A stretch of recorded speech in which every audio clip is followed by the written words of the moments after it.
ബിദ്അത്തുകാരന്റെ മദ്രസയിലേക്ക്, പുത്തൻവാദിയുടെ മദ്രസയിലേക്ക് നമ്മുടെ മക്കളെ പറഞ്ഞയക്കരുത്. അതിലൂടെ അവന്റെ ഈമാനിനെയാണ് നിങ്ങൾ നശിപ്പിച്ചു കളയുന്നത്. ഗൗരവമായി മനസ്സിലാക്കാനാണ്. നമ്മുടെ മക്കൾ നന്നാകാനാണല്ലോ നമ്മൾ മദ്രസ വിടുന്നത്. അത് പുത്തൻവാദിയുടെ മദ്രസയിലായാലോ, അവിടെ TV ഉണ്ട്, ഫ്രിഡ്ജുണ്ട്, എല്ലാ സംവിധാനങ്ങളുണ്ട്. അതിനെ കടത്തിവെട്ടുന്ന സംവിധാനങ്ങൾ ഇന്ന് മദ്രസകളിലുണ്ട്.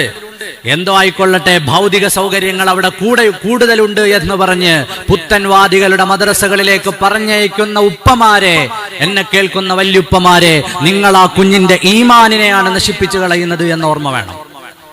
ആ കുഞ്ഞിന്റെ കൈയും പിടിച്ച് ആ മദ്രസയിലേക്ക് ചെല്ലുമ്പോ പുത്തൻവാദിയുടെ മദ്രസയിൽ നിന്ന് പഠിപ്പിച്ചു കൊടുക്കുന്നത് ഈ നിന്നെ കൈ പിടിച്ചു കൊണ്ടുവന്ന വാപ്പ മുശ്രിക്കാണ് എന്നാണ്. നോക്കൂ നിങ്ങൾ, കളവ് പറഞ്ഞുകൊണ്ട് പാവപ്പെട്ട ജനങ്ങളെ പറ്റിക്കുകയാണല്ലോ ഈ പണ്ഡിത വേഷധാരിയായ ഈ ഒരു ചങ്ങാതി. നാണമില്ലേ ചങ്ങാതി ഈ നിലക്ക് കളവ് പറയാൻ? ഈ നിലക്ക് വൈകാരികമായി അവതരിപ്പിച്ചാൽ സെൽഫികളോട് ആളുകൾക്ക് വിരോധമുണ്ടാകും. അവരുടെ മദ്രസകളിലേക്ക് കുട്ടികളെ പറഞ്ഞയക്കൂല. ഇങ്ങനെ ഈ നിലക്ക് വാപ്പാനെ മുശ്രിക്കാക്കുന്നുണ്ട്, വാപ്പാക്ക് വേണ്ടി അല്ലെങ്കിൽ ഉമ്മാക്ക് വേണ്ടി പ്രാർത്ഥിക്കൂല എന്നൊക്കെ പറഞ്ഞത് സാധാരണ ഈ മുസ്ലിയാക്കന്മാരുടെ സ്ഥിരം അടവാണ്. സത്യം പറഞ്ഞാൽ അല്പമൊക്കെ ബുദ്ധിയുള്ള ഏതൊരാൾക്കും മനസ്സിലാകും ഇയാളുടെ പ്രസംഗം കേട്ടാൽ എന്താ സംഭവം. സെലഫി മദ്രസകളുടെ വളർച്ച കണ്ടിട്ട് അതിൽ ആകപ്പാടെ ബേജാറായി ഹാലിളകി ഇനി ഞങ്ങളുടെ അന്നം മുട്ടുമോ, ഞങ്ങളുടെ മദ്രസകളിലേക്ക് കുട്ടികൾ വരാതിരിക്കുമോ, അങ്ങനെ ജനങ്ങൾക്ക് മാറ്റം സംഭവിക്കുമോ എന്നൊക്കെ ഭയപ്പെട്ടുകൊണ്ട് അതിൽ നിന്നുണ്ടായ ഒരു സംസാരമാണ് ഈ മുസ്ലിയാരുടെ സംസാരമെന്ന് അല്പം ബുദ്ധിയുള്ള ഏതൊരാൾക്കും മനസ്സിലാക്കാൻ കഴിയുന്ന കാര്യമാണ്. ഇപ്പോൾ സെലഫി മദ്രസകളെ കുറിച്ച് നിങ്ങൾക്ക് പഠിച്ചാൽ മനസ്സിലാകും. ഇപ്പോൾ ഇന്നിപ്പോൾ പുതിയ തലമുറക്ക് ആവശ്യമുള്ള കാര്യങ്ങൾ എന്തൊക്കെയാണെന്ന് മനസ്സിലാക്കി അവരെ അഡ്രസ്സ് ചെയ്യുന്ന, പുതുതലമുറ അനുഭവിക്കുന്ന പ്രശ്നങ്ങളെ അഡ്രസ്സ് ചെയ്യുന്ന നിലക്കുള്ള മനോഹരമായ സിലബസുകൾ തയ്യാറാക്കിക്കൊണ്ടാണ് സെലഫി മദ്രസകളിൽ കുട്ടികളെ പഠിപ്പിക്കുന്നത്. ആ നിലക്കുള്ള മാറ്റം ഇന്ന് സമൂഹത്തിൽ കാണുന്നുമുണ്ട്. അതൊക്കെ കണ്ടിട്ട് ഹാലിളകി ബേജാറായതാണ്. അന്നം മുട്ടുമോ എന്ന പേടി കൊണ്ട് മഹലിൽ നിന്ന് പ്രസംഗിക്കാൻ ജനങ്ങൾ അങ്ങോട്ട് ആരും പറഞ്ഞേക്കരുത്, അവർ അങ്ങനെയാണ് ഇങ്ങനെയാണ്, മുശ്രിക്കാക്കുന്നുണ്ട്, കാഫിറാക്കുന്നുണ്ട്, സ്വന്തം വാപ്പാനെ തന്നെ കാഫിറാക്കുന്നുണ്ട് മുസ്ലിയാരെ. എന്തിനാണ് വെറുതെ ഇതൊക്കെ പറയാൻ നിൽക്കുന്നത്? ഈ കാഫിറാക്കുന്ന പരിപാടിയും ആ നിലക്കുള്ള സർക്കസൊക്കെ ഏത് കൂടാരത്തിലാണ് നടക്കുന്നത് എന്ന് കൃത്യമായ നിലക്ക് മുസ്ലിയാരെ ഞാൻ പറഞ്ഞു തരാം. നിങ്ങൾക്ക് വഴിയെ ഞാൻ പറയുന്നുണ്ട്. ഒന്നാമതായി ഈ വേഷം കെട്ട് മുസ്ലിയാരോട് ഞാൻ ചോദിക്കട്ടെ, നിങ്ങൾക്ക് ധാർമ്മികമായി മദ്രസയെ സംബന്ധിച്ച് സംസാരിക്കാനുള്ള അവകാശമുണ്ടോ? ഇല്ല എന്നതല്ലേ യാഥാർത്ഥ്യം. കാരണം എന്താ? നിങ്ങളുടെ പ്രസ്ഥാനത്തിന്റെ ചരിത്രം അറിയോ മുസ്ലിയാരെ? നിങ്ങൾ മദ്രസ സംവിധാനത്തെ തന്നെ എതിർക്കുകയും തള്ളിപ്പറയുകയും ചെയ്ത വിഭാഗമാണ്. നിങ്ങൾക്കതിനെ നിഷേധിക്കാൻ കഴിയോ? സെലഫികളാണ് ഇവിടെ മദ്രസ സംവിധാനം ഉണ്ടാക്കിയത്. കുട്ടികളെ പഠിപ്പിക്കാനും ചെറുപ്പത്തിൽ തന്നെ ഇസ്ലാമികമായ ആശയങ്ങൾ കുഞ്ഞു മനസ്സുകളിലേക്ക് ഇട്ടുകൊടുക്കാൻ മദ്രസ എന്നൊരു സംവിധാനത്തെ തന്നെ സെലഫികൾ ഇവിടെ കൊണ്ടുവന്നപ്പോ ആ ഒരു സംവിധാനത്തെ, അതല്ലെങ്കിൽ മദ്രസ പ്രസ്ഥാനത്തെ നിങ്ങൾ എല്ലാ നിലക്കും എതിർത്ത വിഭാഗമാണ്. അപ്പൊ ഒന്നാമതായി എനിക്ക് പറയാനുള്ള പോയിന്റ്, ഈ മുസ്ലിയാർക്ക് മദ്രസയെക്കുറിച്ചും മിണ്ടാനുള്ള ധാർമ്മികമായ അവകാശം തന്നെയില്ല. ഞാനിത് വെറുതെ പറയുന്നതല്ലല്ലോ. ഇപ്പൊ നിങ്ങളുടേതാ, ഞാൻ നിങ്ങൾക്ക് വായിച്ചു കേൾപ്പിക്കുക. റിസാലയിൽ നിന്ന് ഇവർ തന്നെ സമ്മതിക്കുകയാണ്, പണ്ട് വീറോടെ വാദിച്ച എതിർത്ത പല കാര്യങ്ങളും പിൽക്കാലത്ത് അംഗീകരിച്ചിട്ടുണ്ട്. ഇവരെന്നെ പറയണം, നമ്മൾ പണ്ട് വളരെ വീറോടെ വളരെ വാശിയോടുകൂടെ എതിർത്ത പലതും നമ്മളിപ്പോൾ അംഗീകരിച്ചിട്ടുണ്ട്. ആദ്യകാലങ്ങളിൽ മദ്രസ പ്രസ്ഥാനത്തെ എതിർത്ത നമുക്കാണ് ഇന്ന് കേരളത്തിൽ ഏറ്റവും അധികം മദ്രസയുള്ളത്. നിങ്ങളിങ്ങനെ സെലഫി മദ്രസകളെ കുറിച്ച് തെറ്റിദ്ധരിപ്പിക്കുമ്പോൾ മുസ്ലിയാരെ, ഈ പ്രസ്ഥാനം, മദ്രസ പ്രസ്ഥാനം ആരാണ് തുടങ്ങി വെച്ചത് എന്ന ഒരു അടിസ്ഥാന ബോധമെങ്കിലും എൻ്റെ മുസ്ലിയാരെ നിങ്ങൾക്ക് വേണ്ടേ? നിങ്ങൾക്ക് വേണ്ട. ഞങ്ങളാണ് ഈ സംവിധാനം ഇവിടെ കൊണ്ടുവന്നത്. പിന്നെ നിങ്ങൾ അതിൻ്റെ ആളുകളായി അവകാശം ഉന്നയിക്കുകയാണ്. എന്നിട്ടാണോ നിങ്ങൾ ഞങ്ങളുടെ മദ്രസയെ തള്ളിപ്പറയുന്നത്? നിങ്ങളാണോ ഞങ്ങൾക്ക് മദ്രസയെ സംബന്ധിച്ച് പഠിപ്പിച്ചു തരേണ്ടത്? നിങ്ങൾക്ക് അതിനെക്കുറിച്ച് പറയാനുള്ള അവകാശം എന്താണ്? ഇനി നിങ്ങളുടെ മദ്രസകളിൽ പഠിപ്പിക്കുന്നത് എന്താണ്? നിങ്ങളിങ്ങനെ തൊള്ളപ്പൊട്ടടിക്കാണല്ലോ ചെയ്തത്. ഞങ്ങൾ തെളിവ് സഹിതമാണ് പറയുന്നത്. നിങ്ങൾ കുറച്ച് വിയർക്കേണ്ടി വരും കേട്ടോ. നിങ്ങൾ നിങ്ങളുടെ മദ്രസകളിൽ പിഞ്ചു കുട്ടികളെ തെറ്റായ ആശയങ്ങൾ പഠിപ്പിക്കുകയാണ്. എങ്ങനെ?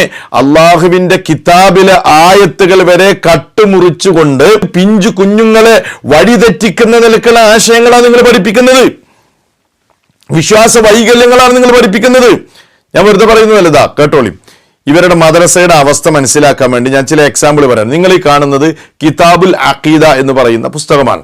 5ാം ക്ലാസ്സിൽ ഇവർ പഠിപ്പിച്ചുകൊണ്ടിരുന്ന പുസ്തകമാണ്. ഇപ്പോൾ നിലവിൽ പഠിപ്പിക്കുന്നില്ല, മുമ്പ് പഠിപ്പിച്ചിരുന്നു. ഇതിൽ 7ാമത്തെ പാഠത്തിൽ 7ാമത്തെ പാഠം ഇൽമുൽ ഗൈബ്, അതായത് അദൃശ്യജ്ഞാനം എന്നാണ് 7ാമത്തെ പാഠം. നിങ്ങൾക്ക് കാണാൻ കഴിയാം, നിങ്ങൾക്ക് സ്ക്രീനിൽ അത് കാണാം. അതിൽ നോക്കൂ, സൂറത്തുൽ ജിന്നിലെ 26ാമത്തെ ആയത്ത് പകുതി ഭാഗം അതല്ലെങ്കിൽ അവസാന ഭാഗം ഇവർക്ക് അനുകൂലമായ ആശയം പ്രചരിപ്പിക്കാൻ വേണ്ടി കട്ടുമുറിച്ചു കൊടുക്കുകയാണ്. എന്താണ് ആയത്ത് എന്നറിയോ? ഖാലല്ലാഹു തആല ആലിമുൽ ഗൈബി ഫലാ യുൽഹിറു അലാ ഗൈബിഹി അഹദാ ഇല്ലാ മൻ ഇർത്തലാ. ഇല്ലാ മൻ ഇർത്തലാ മിർ റസൂലിനുണ്ട്. അവിടെ ഇല്ലാ മൻ ഇർത്തലാ എന്നുള്ള ഭാഗം അവിടെ അങ്ങോട്ട് മുറിച്ചു. മിർ റസൂൽ എന്നുള്ളത് മുറിച്ചു കളഞ്ഞു. എന്തിനാ മുറിച്ചതെന്നൊരു അർത്ഥം കൊടുത്തു കേട്ടോ. അള്ളാഹു ഗൈബ് അറിയുന്നവനാണ്. ഗൈബിന്റെ മേൽ അവൻ തൃപ്തിപ്പെടുന്നവർക്കല്ലാതെ അവൻ അറിയിച്ചു കൊടുക്കുകയില്ല, അല്ലെങ്കിൽ അവൻ വെളിവാക്കുകയില്ല എന്നാണ് പറഞ്ഞത്. ഇപ്പോൾ അള്ളാഹു സുബ്ഹാനഹു വ തആല തൃപ്തിപ്പെട്ട ആർക്കും അവൻ എന്ത് ചെയ്തു കൊടുക്കും? ഗൈബ്, അദൃശ്യജ്ഞാനം വെളിവാക്കി കൊടുക്കും എന്ന ഇവരുടെ തെറ്റായ ആശയം പ്രചരിപ്പിക്കാൻ വേണ്ടി ആയത്തങ്ങോട്ട് മുറിച്ചു. എന്നാൽ സത്യത്തിൽ ആയത്തിന്റെ ആശയം അതാണോ? അല്ല. ആയത്ത് ഫുള്ളായിട്ട് എന്താണ് അതിന്റെ അർത്ഥം? ആലിമുൽ ഗൈബി ഫലാ യുൽഹിറു അലാ ഗൈബിഹി അഹദൻ ഇല്ലാ മൻ ഇർത്തലാ മിർ റസൂൽ. അള്ളാഹു തൃപ്തിപ്പെട്ട ദൂതനൊഴികെ, അള്ളാഹുവിന്റെ ദൂതന്മാരിൽ അവൻ തൃപ്തിപ്പെട്ട ദൂതന്മാർക്ക് അള്ളാഹു അവന്റെ ഗൈബിയായ അറിവുകൾ അല്ലെങ്കിൽ ഗൈബിയായ ജ്ഞാനം അല്ലെങ്കിൽ ഗൈബിയായ വിവരങ്ങൾ അറിയിച്ചു കൊടുക്കും എന്ന് അള്ളാഹു ഖുർആനിലൂടെ പറഞ്ഞ ആയത്തിന്റെ ഒരു ഭാഗം കട്ടുമുറിച്ചുകൊണ്ട് പിഞ്ചു പൈതങ്ങളെ പഠിപ്പിച്ചു വഴിതെറ്റിപ്പിച്ച നിങ്ങളാണോ ഞങ്ങൾക്കെതിരെ, ഞങ്ങളെ മദ്രസാ സംവിധാനത്തിനെതിരെ സംസാരിക്കുന്നത്? മൂല്യരെ, ആ കുപ്പായ അയച്ചിട്ട് പോയിക്കൂടെ? നിങ്ങൾ ഈ കള്ളത്തരം ചെയ്തപ്പോ നിങ്ങളുടെ പിറകിൽ ഞങ്ങൾ കൂടി. നിങ്ങൾ ജനങ്ങളെ, പിഞ്ചു കുഞ്ഞുങ്ങളെ വഴിതെറ്റിക്കുകയാണെന്ന് ഞങ്ങൾ വ്യാപകമായ നിലക്ക് പ്രചരണം നടത്തിയപ്പോ നിങ്ങൾക്കിത് പിൻവലിക്കേണ്ടി വന്നു. പിൻവലിച്ചില്ലേ? ഇതാ നിങ്ങളുടെ മദ്രസയുടെ കോലം. ഇങ്ങനെ വഴിപിഴച്ച എത്രയെത്ര ആശയങ്ങളാണ് നിങ്ങളുടെ കിതാബുകളിൽ, മദ്രസ സിലബസിൽ ഇപ്പോഴും നിങ്ങൾ പഠിപ്പിച്ചുകൊണ്ടിരിക്കുന്നത്. സമയം ദീർഘിച്ചു പോകുമെന്നുള്ളത് കൊണ്ട് ഞാൻ ആ വഴിക്ക് പോകുന്നില്ല. എത്ര ഉദാഹരണങ്ങൾ! ഇത് ഞങ്ങൾ പറയേണ്ട, നിങ്ങളുടെ കൂട്ടത്തിൽ നിന്ന് തന്നെ, നിങ്ങളുടെ ആശയധാരയിലുള്ളവർ തന്നെ അത് പറഞ്ഞിട്ടുണ്ട്. നിങ്ങളൊരു പുസ്തകം ഇറക്കും, കുറച്ച് ദിവസം കഴിഞ്ഞ് അത് പിൻവലിക്കും, അത് പിടിക്കപ്പെടുമ്പോൾ പിൻവലിക്കും. ഇതല്ലേ നിങ്ങൾ ചെയ്യുന്നത്? പൊട്ടത്തരങ്ങളല്ലേ നിങ്ങൾ പഠിപ്പിച്ചുകൊണ്ടിരിക്കുന്നത്? അപ്പൊ അതാ നിങ്ങൾക്ക് കേൾക്കാം, അബ്ദുസമദ് പൂക്കോട്ടൂര് പ്രസംഗിക്കുന്നുണ്ട് ഇവരുടെ മദ്രസ സിലബസിനെ കുറിച്ച്. കേട്ടോ. നിങ്ങൾ വിദ്യാഭ്യാസ ബോർഡിന്റെ പാഠപുസ്തകം ശരിയില്ലാതെ കൊണ്ട് പാഠപുസ്തകം എടുക്കല്ലോ. നിങ്ങൾ ഇറക്കിയൊരു പാഠപുസ്തകം അത് പിൻവലിക്കേണ്ടി വന്നു. നിമിഷങ്ങൾക്കകം പിൻവലിച്ചു. കിതാബുൽ ഫിഖ്, ഇതിൽ പറഞ്ഞൊരു കാര്യം എന്താ അറിയോ? കിതാബുൽ ഫിഖിൽ ഇവർ കുട്ടികളെ മസല പഠിപ്പിക്കുക. അഹ്കാമുൽ ഹൈദി വൻ നിഫാസി പാഠം വന്നു. അഹ്കാമുൽ ഹൈദി വൻ നിഫാസി യഹ്റുമു ബിൽ ഹൈദി വൻ നിഫാസി. ഹൈദ് കൊണ്ട് നിഫാസ് കൊണ്ട് ഹറാമാകും. അഹദ അശറ അംറൻ, 11 കാര്യങ്ങൾ. എന്തൊക്കെയാ? അസ്സലാത്തു അസ്സുജൂദു 3, അൽ ഖുത്ബത്തു ഖുത്ബ ഓതൽ. ഹൈദ് നിഫാസ് ഉണ്ടായാലും ഖുത്ബ ഓതൽ ഹറാമാണ്. ഒന്നുകിൽ പെണ്ണ് ഖുത്ബ ഓതണം, അല്ലെങ്കിൽ ആണിന് ഹൈദ് ഉണ്ടാകണം. ഏതാ ശരി? പറഞ്ഞപ്പോ പറഞ്ഞു ഞങ്ങൾ അവിടെ സ്റ്റിക്കർ ഒട്ടിച്ചിട്ടുണ്ട്. എവിടെ? ഏതാ മുസ്ലിയാരെ ശരി? പിൻവലിക്കേണ്ടി വന്നില്ലേ നിങ്ങൾക്ക്? ഹൈദ് കൊണ്ടും നിഫാസ് കൊണ്ടും നിഷിദ്ധമാകുന്ന കാര്യത്തിൽ നിങ്ങൾ ഖുത്ബ എന്ന് എണ്ണിയ കൗമ നിങ്ങളാണോ ഞങ്ങളുടെ മദ്രസ സിലബസിനെ കുറിച്ച് ഈ നിലക്കുള്ള കളവ് പറയുന്നത്? മുസ്ലിയാരെ, വേണ്ടാത്ത പണിക്ക് നിൽക്കരുത്. നിങ്ങളുടേതായ എല്ലാ കാര്യങ്ങളും മാന്തി ഞങ്ങൾ പുറത്തേക്ക് കൊണ്ടുവരും. മനസ്സിലായോ? പിന്നെ നിങ്ങൾ കാഫിറാക്കുന്ന കാര്യം പറഞ്ഞില്ലേ, നിങ്ങൾ കാണിക്കുന്ന സർക്കസ് ഒന്നും ഞങ്ങൾ കാണിക്കുന്നില്ല. നിങ്ങളുടെ ഏറ്റവും വലിയ ഹോജ, നിങ്ങളുടെ ഏറ്റവും വലിയ ഉസ്താദ്, ആ ഉസ്താദാണ് ഞങ്ങളെയും ജമാഅത്തെ ഇസ്ലാമിയെയും ഒക്കെ കാഫിറാക്കിയത്. ആ കളി ഇങ്ങക്കാണ്. നിങ്ങളാണ് സാധാരണ ഇത് ചെയ്യാറുള്ളത്. എന്നിട്ട് മിമ്പറിൽ നിന്നുകൊണ്ട് പച്ചക്കളവ് പാവപ്പെട്ട ജനങ്ങളുടെ മുമ്പിൽ നിന്ന് പ്രസംഗിക്കുക. കേട്ടോ നിങ്ങളുടെ മൊല്ല പറയുന്നത്?